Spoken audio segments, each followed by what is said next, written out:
Stop everything. Have you heard about the P. Diddy scandal? The P. Diddy lawsuit, Puff Daddy, whatever you're calling him. And if you haven't heard about it, why?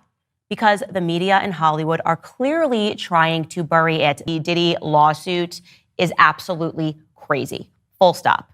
What if I told you guys that it is about to get even crazier, that there is directly a link to Michael Jackson's death? Candace Owens has recently sparked a heated discussion with her bold claims linking DIDDY's latest legal battle to the mysterious death of Michael Jackson. During a recent episode of her podcast, Owens delved into the details of Diddy's legal troubles and expressed concern over what she perceives as a troubling silence from the media.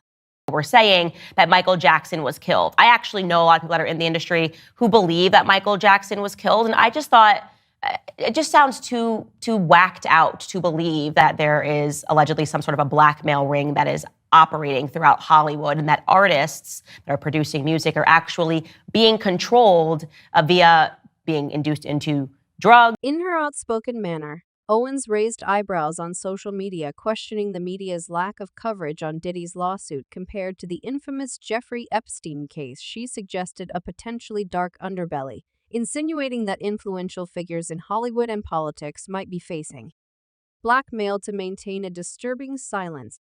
Bitcoin millionaire who right before his death found drowned, accidental drowning, even though he was fully clothed and had his wallet in his pocket, tweeted that the CIA and the Mossad were running a black. Owens went further to connect dots, pointing out that the individual allegedly involved in covering up Diddy's son's role in a shooting incident was also Michael Jackson's former head of security. Present during the pop icon's untimely death, the conservative pundit hinted at extreme years, even murder being taken to protect the interests of those involved. This guy named Fahim Muhammad, who before working for Diddy was the head of security for Michael Jackson when he was only 21. And he was one of the first people on the scene when Michael Jackson died. During her podcast, Owens highlighted 5 key takeaways from Diddy's lawsuit, arguing that its implications could surpass those of the notorious Jeffrey Epstein case. She took her concerns to social media, emphasizing the media's near silence on Diddy's legal battles and suggesting a conspiracy involving politicians and celebrities facing blackmail. Doubled down on her assertions in a YouTube caption.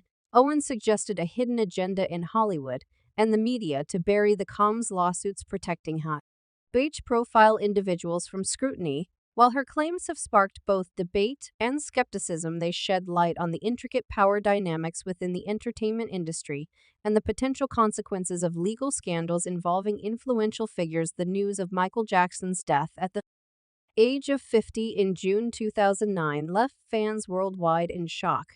But there's a segment of enthusiasts who wonder if it was all an elaborate performance. Enter the realm of Jackson conspiracy theorists, often referred to as believers, who have consistently claimed that the iconic singer faked his own death and is still alive. In a curious twist, in early 2017, investment banker David Dunn testified in the U.S. tax court in Los Angeles, suggesting that Jackson was teetering on the edge of bankruptcy before his death. This added fuel to the speculation that the king of pop may have orchestrated his demise as a way to escape financial woes by assuming a new identity, adding another layer to the mystery. In 2017, Jackson's daughter Paris shared her conviction with Rolling Stone magazine that her father had been murdered. According to her, all arrows point to that. It sounds like a total conspiracy theory. And it sounds like, but all real fans and everybody in the family knows it. It was a setup. It was this revelation raised questions among online conspiracy theorists, some of whom pondered whether she might be alluding to groups like the Illuminati. In 2012, 5 of the iconic singer siblings, Janet Reby, Randy Tito, and Jermaine, made headlines by signing a letter addressed to the executive of Jackson's estate, John Brona, and John Lena.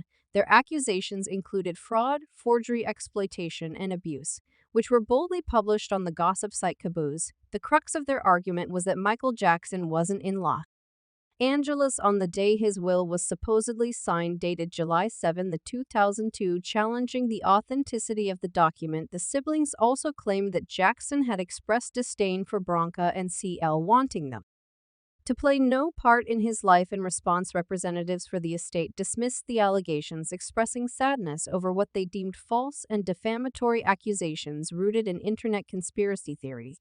These accusations, they noted, were made by certain family members intentionally left out of Jackson's will. Delving further into the web of conspiracy theories, LaToya Jackson, Michael's sister, has been vocal about her belief in a to kill her brother. According to LaToya, Michael confided in her about the ominous feeling of impending danger, stating, "LaToya, I'm going to be murdered for my music publishing catalog and my estate," adding another layer to the intrigue. Last year, The Sun reported the existence of a note allegedly written by Jackson just weeks before his death. The note ominously conveyed, "They are trying to murder me," with Jackson expressing fear for his life and asserting that the system wants to kill me for my catalog. These claims have sparked debates and fueled speculation around the circumstances surrounding Michael Jackson's demise and the mysteries that linger in the aftermath. The culprit, a lethal cocktail of drugs found in his system, including the anesthetic propofol. This substance had been administered by Jackson's personal Dr. Conrad Murray for 2 months to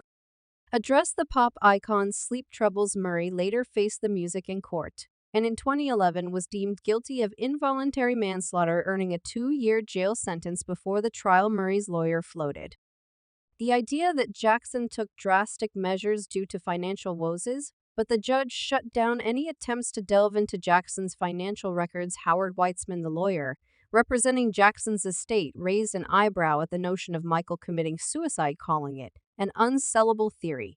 Meanwhile, a law enforcement official spilled the beans to ABC News, revealing that the star was deeply entangled with the painkiller OxyContin, receiving daily injections of the medication along with dementia.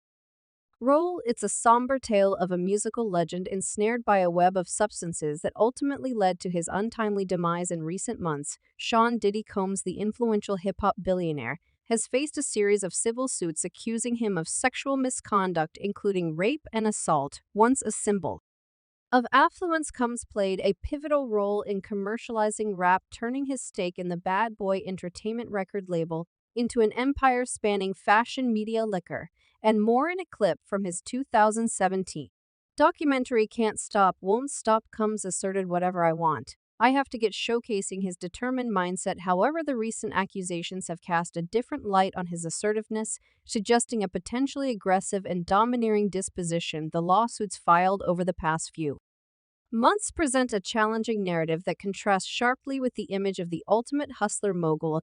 A timeline spanning 3 decades juxtaposes key moments in Combs' career with allegations from the civil suits revealing not only a troubling history of alleged violent behavior, but also the influence of power and celebrity in shielding him. In 1990, Combs began his music industry career as an intern at Uptown Records under executive Andrew Harrell. The timeline takes a somber turn in 19,919-191, as a lawsuit from November 2023 alleges that Combs, along with R&B singer Aaron Hall, sexually assaulted an unnamed victim and a friend after a music industry event. Shockingly, the suit claims they late R physically assaulted her when confronted in 1991. Another November 2023 lawsuit alleges that Combs drugged, sexually assaulted, and videotaped 19-year-old Joy Dickerson after a date. Despite these disturbing allegations, Combs continued to make strides in his